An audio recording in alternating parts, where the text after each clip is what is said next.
at noon. Good afternoon. North Tonawanda police have identified an 89-year-old mother and her daughter killed in a tragic house fire. News 4's Anthony Kanji is live in North Tonawanda with new information this noon. Anthony? Diana, good afternoon. As you mentioned, the mother, an 89-year-old woman, and her daughter was 62 years old. They both died in this house. This was on 3rd Street in North Tonawanda last night, but the cause of the fire is still under investigation. 89-year-old Dorothy Burns and her 62-year-old daughter, Kathy Watson, both died during a late-night house fire at this 3rd Street home in North Tonawanda. We spoke with a neighbor this morning who described what she saw and heard the night before.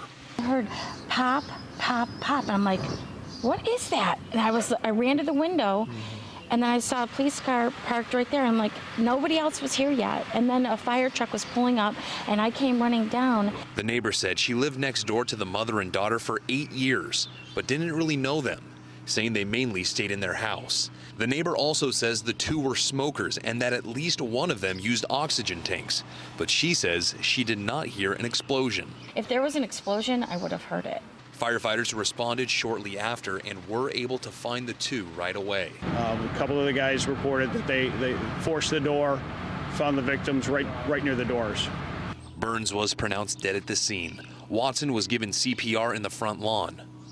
I was bawling hysterically because they worked on her. Then I could tell when they put her on a stretcher, put her in the ambulance, that no, there was no way.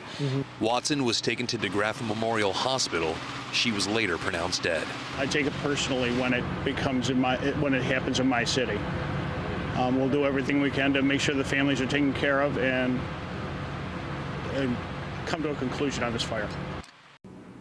Again, the cause of the fire is still unknown. We are hoping to hear from North Tonawanda's fire department a little more later on in the day to see what exactly happened and why these two died in this house fire. Reporting live in North Tonawanda, Anthony Kanji, News 4 at noon.